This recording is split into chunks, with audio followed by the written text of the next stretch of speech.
Kol Kavod to our Ramanics for reprising their Nivo song. Keren Shemesh, the song that they just sang, means ray of sun. The song came out in 2022. I remember liking it as a simple, kind of lighthearted sun, something the equivalent of, here comes the sun. But I never really gave it much thought. This past April, though, I heard it sung by Sagi de Keren, and it was then that I really listened. Don't go away, my sunbeam. Our day hasn't yet ended. I know that you're hiding behind the clouds. Why are you hiding? Don't cry like the rain. Isn't it a shame to waste tears? Warm hands want to embrace you for hours. It's not an exact translation, but kind of gives you the idea. You can picture the day is ending, the light is fading, and clouds are gathering. Someone is in tears, and a person steps forward, calling for the light to shine a little longer, saying, don't cry, I'm here to embrace you. This is your time to live. It's still a simple song. What made it remarkable and memorable, though, was the story behind the video. Perhaps some of you saw Sagi singing in this video. It went viral, and for good reason. Sagi used to sing this song to his two young girls. Then on October 7th, he was taken captive. For 498 days, he was held in a dark tunnel. And each morning, he got up and he sang this song. He sang it for his daughters from the hell of Gaza. And he sang it for himself. He sang in defiance. He sang in hope. And singing Keren Shemesh sustained him even in the darkest hours.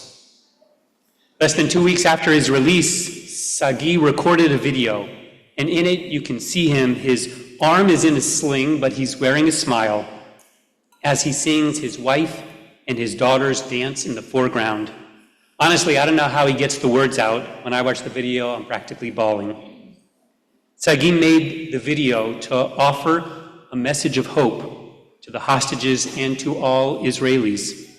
And so while, thank God, most of us have never known the kind of darkness he experienced, he invites all of us to search for a ray of light to push back against the darkness. Al telchi Keren Shemesh lo nigmar lanu hayom lama'at mistateret ananim bekol makom. Who's a late night person? And a morning person? I'm more of a late night person. And those of you who are know that there's good reasons to stay up late at night. You might be going to a party or on a date. You might be stargazing or looking with excitement for the next day. Or yes, you might just be doing homework.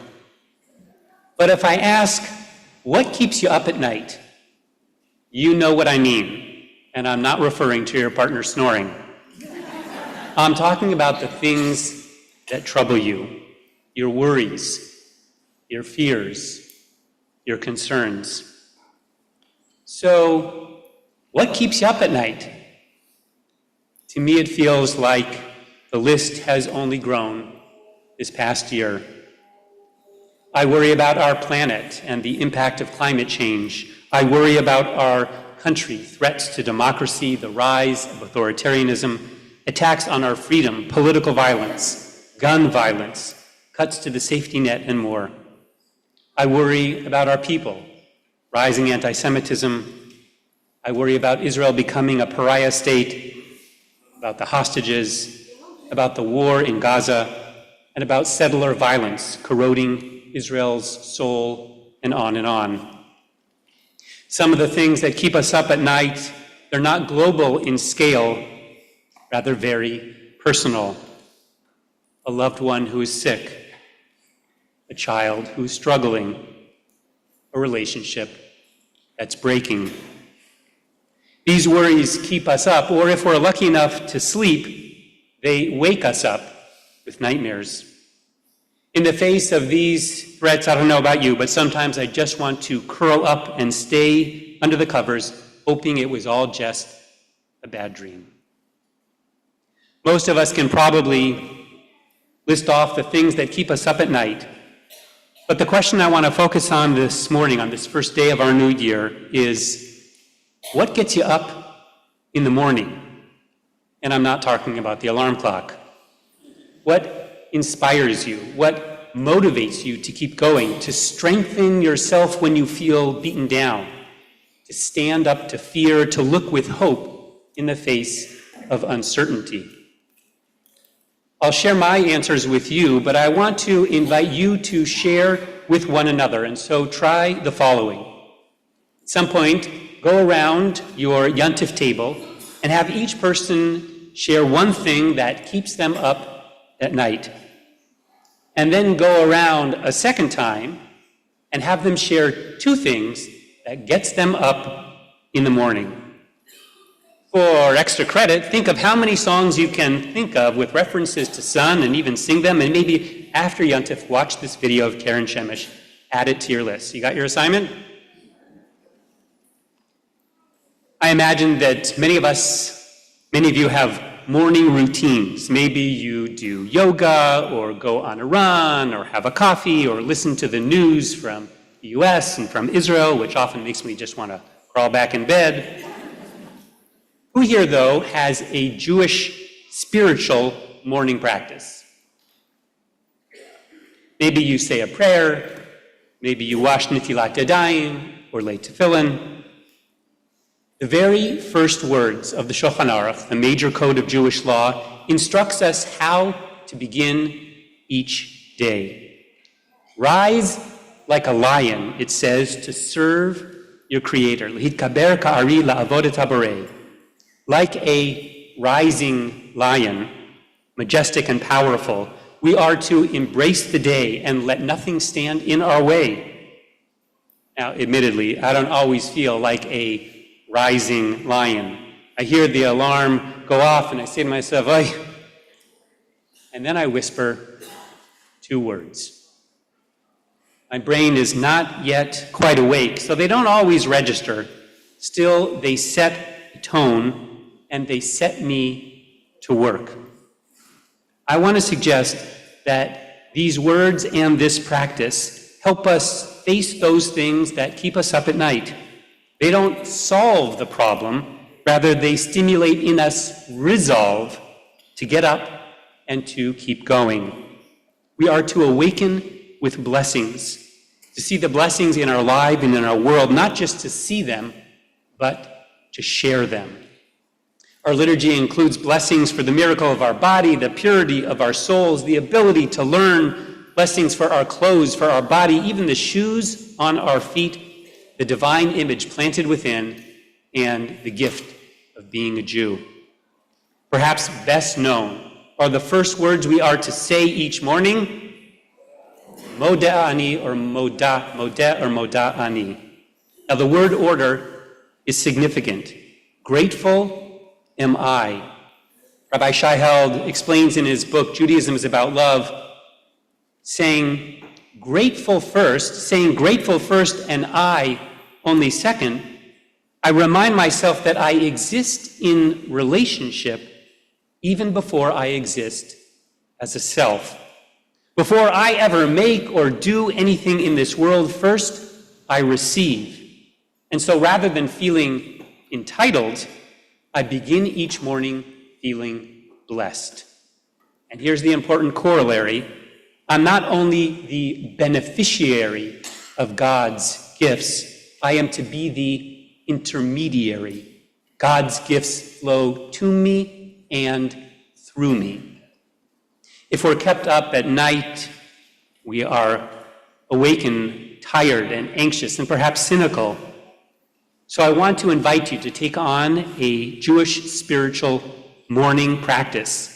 Say, or better sing, in English or better in Hebrew, a prayer.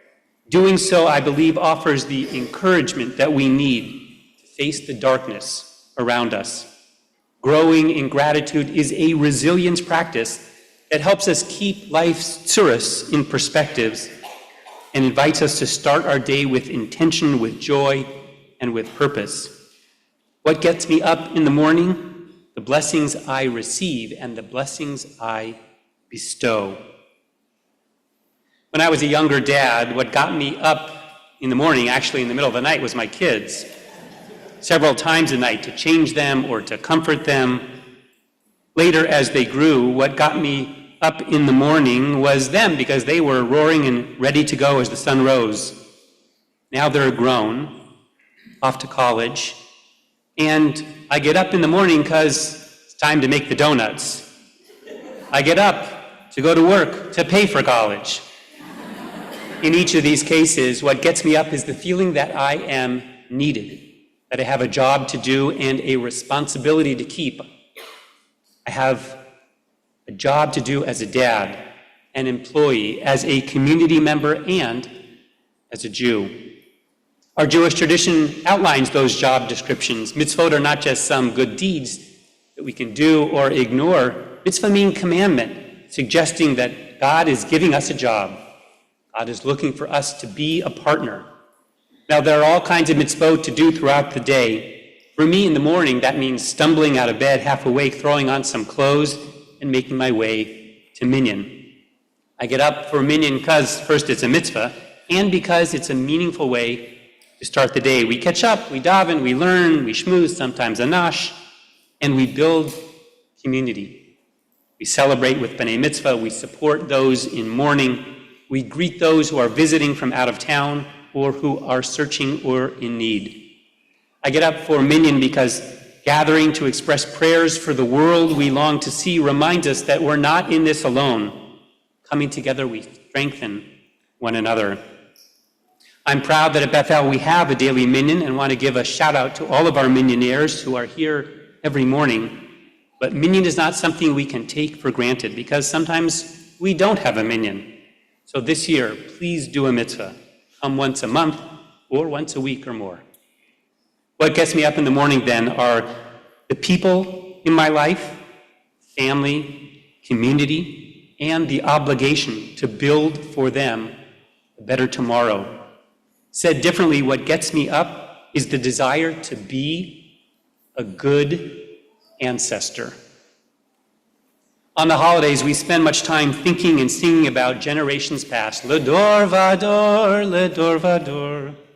But it's not enough just to praise or miss our ancestors. We must pledge to be good ancestors for the next generation.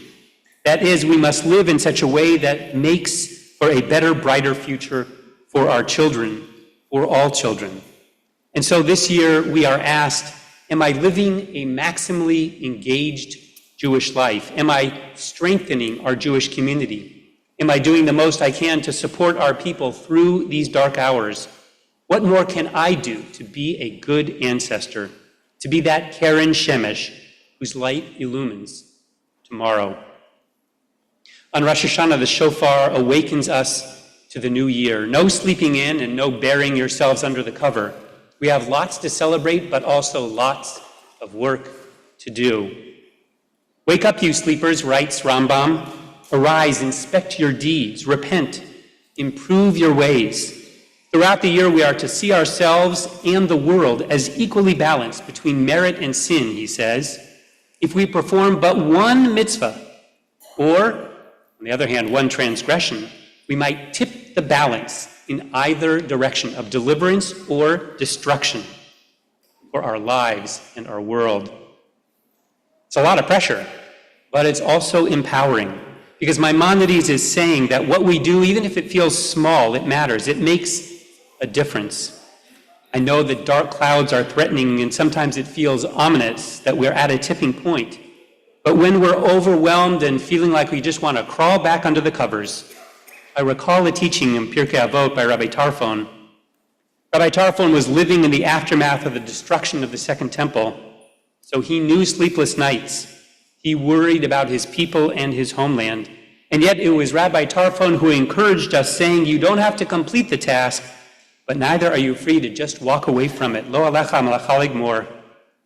In his book, A Social Justice Commentary, Rabbi Shmuel Yankovitz explains, it's easy to excuse ourselves from hard communal work because it feels that our contributions are just so insignificant.